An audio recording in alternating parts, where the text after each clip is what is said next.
Buenas noches, mi nombre es Santiago Pardo y voy a exponer eh, un par de ejercicios acerca del manejo de archivos desde Java, ¿ok? Vamos a explicar primero qué hace el código en teoría y luego vamos a hacer la prueba de escritorio, que es la que ve el usuario final, ¿ok? Primero vamos a aplicar aquí nuestra clase madre o padre, como le quieran llamar, que se llama prueba demostración file, ¿ok? Importamos la librería java.util.scanner para poder eh, que el usuario digite algunos datos, ¿ok? Luego vamos a iniciar nuestro método main y en este vamos a declarar un objeto con nombre entrada de tipo scanner que va a ser el que nos va a permitir la entrada de elementos, ¿ok? La entrada de caracteres, de lo que necesitemos. Luego vamos a crear un objeto llamado aplicación de tipo demostración file, que es una forma de instanciar una clase, la clase demostración file, que está por acá, y vamos a llamarlo aplicación. Con él vamos a acceder a todos los métodos que tengamos dentro de esa clase. Luego colocamos un texto que diga escriba aquí el nombre del archivo o directorio y, ojo a esto, vamos a realizar un tipo de concatenación, digámoslo así. Entonces, desde esta clase vamos a utilizar aplicación, que es el objeto que habíamos llamado antes, para ingresar al método analizar ruta de la clase de demostración file y vamos a enviarle lo que nosotros definamos como entrada, entrada.nextLine. NextLine permite la entrada de una serie de caracteres, no importa si hay espacios en blanco, ¿ok? Luego nos vamos a demostración file y aquí vamos a el método analizar ruta, ¿ok? Creamos un objeto de tipo file. Bueno, primero importamos la librería java.io.file que nos va a permitir acceder a los archivos que tenemos dentro de este dispositivo, dentro de este computador. Y le vamos a llamar nombre. Y el valor que le vamos a dar, porque tenemos que darle la dirección del archivo, ¿ok? Va a ser ruta. Ruta es ¿cómo el requisito, digámoslo así. El argumento que necesitamos en este método para poder acceder a él. Veamos que el argumento tiene que ser de tipo string. Y el tipo string es un conjunto de caracteres que ya lo definimos anteriormente con entrada.nextLine, ¿ok? Después de eso nos pregunta, hey, ¿nombre existe? ¿Existe dentro de este computador? Si es cierto, va a acceder a todo este programa, ¿ok? A toda esa parte de este método. Entonces vamos a utilizar printf. ¿Por qué no println? Porque necesitamos imprimir datos en los cuales nosotros especifiquemos el tipo de cada uno de ellos sin necesidad de declararlos, ¿ok? Entonces por eso utilizamos aquí el símbolo de porcentaje y ese que representa que vamos a imprimir una cadena de datos y en qué orden, ¿ok?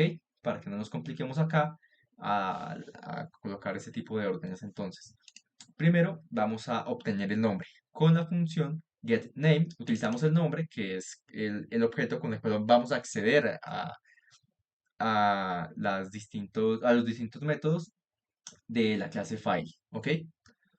Listo. Después de eso, anunciamos el existe. ¿Por qué existe? Porque entró dentro de este if, ¿ok? Después de eso vamos a preguntar, hey, ¿es un archivo? ¿Es un directorio? El archivo es el último rincón de un directorio. Es decir, vamos a ver acá dentro de algún archivo que tengamos, estos videos vendrían siendo un archivo. Esta carpeta vendría siendo un directorio. Vamos a prepararnos aquí. Ok, volvemos. Listo. Después de verificar con esta función si es un archivo o no es un archivo, vamos a pasar a preguntar si es un directorio o no. Un directorio, como ya lo hablamos, es una carpeta que tiene más hijos. Lo mismo, nos dice si es un directorio o no. ¿Por qué estos dos puntos? Estos dos puntos funcionan como un tipo OR, ¿ok? Pero como estamos haciendo una impresión de un texto, pues básicamente lo que hace es que define si vamos a imprimir o uno o el otro. Ok, listo. Después de eso vamos a mirar la última modificación. Acá hay algo curioso. Las modificaciones se dan en milisegundos, que es como la unidad de tiempo estándar que tenemos en la informática. Va a salir un número larguísimo, así lo haya modificado hace, qué sé yo, 10, 15 minutos, ¿ok? Luego nos va a decir el tamaño en bytes, con la función .left, nombre .left, ¿ok? Luego vamos a acceder a la ruta. Aquí también hay otra cosa curiosa. Cuando accedemos a getPath, vamos a acceder de adelante hacia atrás, es decir, vamos a mirar primero cuál es el nombre del archivo y luego vamos a ir retrocediendo. Nombre del archivo, nombre del papá, que vendría siendo un directorio, nombre del papá, del papá, del papá, así sucesivamente hasta que lleguemos al directorio madre, digamos.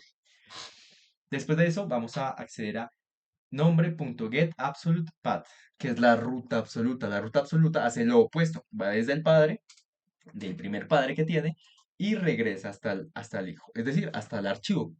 ¿Ok? Esa es la diferencia entre una ruta absoluta, al otro también se le conoce como ruta relativa. ¿Ok? Esta ruta relativa se utiliza, por ejemplo, cuando nosotros ya tenemos predestinado, por ejemplo, en NetBeans, una carpeta donde vamos a guardar todos los archivos para no guardarlos de forma manual.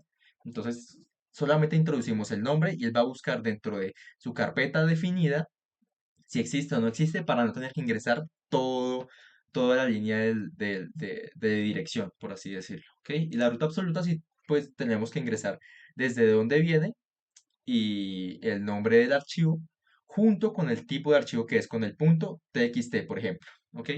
Luego vamos a eh, llamar al padre, con padre, y vamos a utilizar la función getParent. Va al padre anterior, a él. ¿Ok? A los padres anteriores, menciona toda la línea. Luego, si este es un directorio, ¿qué quiere decir? Que tenemos más archivos de hijos. Entonces, vamos a imprimir dichos archivos, vamos a mostrar el nombre de ellos. Para eso vamos a crear un vector de tipo directorio, un vector con nombre de directorio de tipo string, y a este vamos a agregar una lista. ¿Una lista por qué? Porque vamos a ir añadiendo uno tras otro, tras otro, tras otro elemento, porque no conocemos cuántos hay en sí. Por eso no definimos acá el tamaño del vector. Entonces, vamos a traer el nombre, el contenido del directorio, y para eso vamos a utilizar un ciclo repetitivo for, que básicamente creamos una variable temporal que se va a llamar nombre directorio, y con esta vamos a iterar dentro de la lista directorio, que es esta que tenemos acá, que es esta que está acá, ¿ok? Entonces va recorriendo cada uno de los elementos y cuando llega al último, el siguiente al último, por así decirlo, va a ser de tipo null o tipo cero, no va a haber nada. Entonces ahí sabe que ya el ciclo repetitivo terminó. Y vamos a imprimirlo con un printf, lo mismo, especificamos el tipo de archivo, el tipo de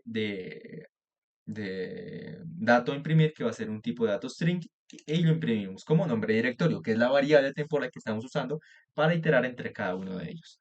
Ahora vamos a ponerlo a funcionar, que es lo que nos interesa. Ok, vamos a digitar el nombre del archivo o el directorio. Vamos a irnos acá. Queremos entrar acá, tercer semestre. Estos son directorios. Vamos a ingresar a estructura de datos y queremos probar, por ejemplo, vectores y matrices. Entonces acá vamos a copiar la dirección. Ojo, esta dirección es de este directorio grande, no el archivo como tal. Entonces es vectores y matrices. Nos grabamos el nombre. Llegamos acá, lo copiamos, colocamos un n. ¿Para qué? Porque no hemos escrito el solo. Porque no hemos escrito cuál es el nombre del archivo que queremos buscar. Vectores y les colocamos y matrices. Y matrices. Ok. Punto .txt. Eso es sumamente importante. Tenemos que indicarle al programa qué tipo de archivo vamos a buscar. Ok. Vamos a darle enter y nos arroja información. Información efectivamente entró por el condicional if, es decir, el archivo existe. Por eso nos dice este archivo de nombre vectores y matrices.txt existe. ¿Ok? El nombre del archivo siempre nos va a botar el nombre que él tiene y el tipo de archivo que es esto último que nosotros acá colocamos, si se dan cuenta, es esto mismo que está acá al inicio. Ok, ¿es un archivo? Claro que es un archivo, es el último hijo, por así decirlo. ¿Es un directorio? No, porque no tiene dentro de sí más archivos, no es una carpeta. ¿Es una ruta absoluta? Sí. ¿Por qué? Porque copiamos toda la ruta, no copiamos solamente el nombre, ¿ok? La última modificación, ¿sí ven? Es un número larguísimo. No lo voy a interpretar de manera directa, pero ya sabemos que es en milisegundos. El tamaño en bytes, 15.492. La ruta es esta ruta, que es el lugar desde donde copiamos. ¿Por qué nos va a arrojar en ruta y en ruta absoluta lo mismo? ¿Por qué? Porque nosotros al introducirlo, introducimos todo esto. ¿Ok? No introducimos solamente el nombre final porque el archivo que estábamos buscando no se encuentra dentro de los archivos predeterminados donde guardamos los trabajos que hacemos en NetBeans. ¿Ok? Y después de esto ya vamos al padre. Des en cuenta, el padre va a estar lo que copiamos en primera instancia. ¿Por qué? Porque es el padre anterior de él. Entonces, el padre de vectores y matrices es estructura de datos. El padre de estructura de datos es semestre 3, de él es uCentral, de él es escritorio, de él es OneDrive, de él es Pardo y de él es el usuario. ¿Ok? Entonces, estos son todos los datos que nos arroja. Vamos a ver, el profesor subió un ejemplo. Acá está. Él solamente colocó, si nos damos cuenta, espérame a ver si deja agrandar, parece que no. Sí, él solamente colocó el nombre, plan 4034 sistemas.pdf y arrojó que este plan existe, porque él no colocó más direcciones como toda esta que está acá. ¿Por qué? Porque si nos damos cuenta, inclusive acá está, mira, están laboratorios, documentos, NetBeans Projects, que es donde él guarda todos los archivos que hace NetBeans, prueba de demostración file, que es el nombre de este archivo. Dentro de ese mismo archivo donde guarda los archivos propios del programa, guardó un PDF, ¿ok? Por eso aparece acá la ruta y por eso acá no nos dice toda la ruta completa. Aquí cuando nos dice ruta solamente aparece el nombre, que es por lo que explicamos anteriormente, y aquí en ruta absoluta nos dice toda esta ruta, que es desde donde provino originalmente. ¿Listo? Eso es todo lo que tenemos que hacer. Y el padre, null. ¿Por qué nos arroja que el padre es null? Porque él no rastreó originalmente cuál es el padre de él, sino que nosotros simplemente digitamos el nombre. ¿Ok? Es por eso. Listo. Esta sería la primera parte y ya explicaremos más adelante el resto de los programas.